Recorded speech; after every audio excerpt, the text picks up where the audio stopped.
Hello guys, welcome to In 5 Minutes. In this session, we are going to see Introduction to Flip-Flops. Now, in Introduction to Flip-Flops, you need to be very careful about one concept, that is a 1-bit memory cell. The first and the very important concept of the flip-flop is 1-bit memory cell. This will tell you how exactly 1 bit of memory is stored in a circuit. For this one, there is a interesting diagram we need to see. There are two NAND gates. Inputs of the two NAND gates are shorted. Means each NAND gate have two inputs, but they are shorted to each other to make only a single input NAND gate. So let us say there is an input A1 and A2, and let's talk about the output Q of the one of the NAND gate, and another is Q bar. Now why I'm directly writing Q bar, you'll come to know in 5 minutes. So why I said interesting, because in these two NAND gates, their outputs is shorted to the input of the another gate. Like this makes the circuit quite difficult to understand. But there is very important point.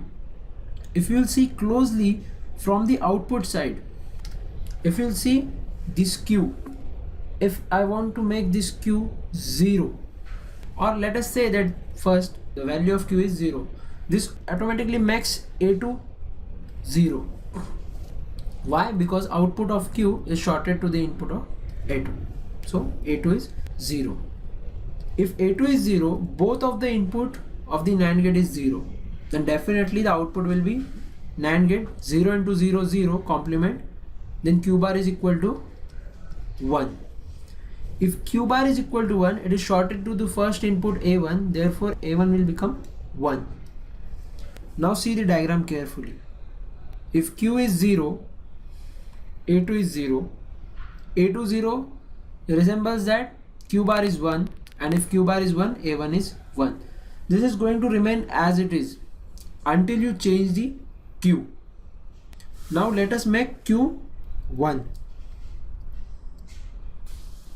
If Q is 1, A2 will become 1.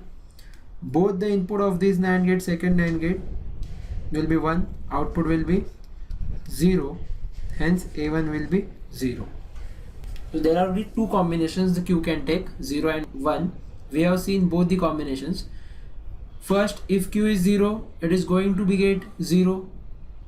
If Q is 1, then it is going to remain 1 throughout the case, unless and until the next value of Q is to be stored. You have noticed one thing, that we are talking about the output side. From output side, we are changing the location. Input provision is not there. Along with that, you have noticed one thing, that if Q bit is 0, means what? It has stored the value digital bit 0 at that position for a longer period of time till we alter it. When we alter it to 1, the Q value will be equal to 1, hence the value is stored. So there are three important points to be get noticed. First one, Q and Q bar are always complementary to each other. Now you come to know why I directly put Q and Q bar here.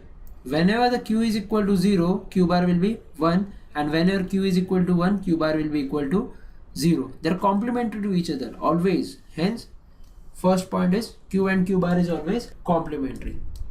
Second point, circuit has two stable states. First one is Q is equal to 0, and second one is Q is equal to 1. It is nothing but the location of bits, zeros and ones. So zeros and ones need to be stored at each location. So if 0 is placed, it will remain 0. If 1 is placed, it will remain 1. That is nothing but 0 is stored in the memory, or 1 is stored in the memory location. That is nothing but the Q. That's why this whole circuitry is called as a memory cell. But definitely there arrives one point. Input provision is not there. Now we are talking about output. It's of no use. Unless and until we give it input, it will store it. So we need to give a input to this section. So we again modified this memory cell with the provision of input.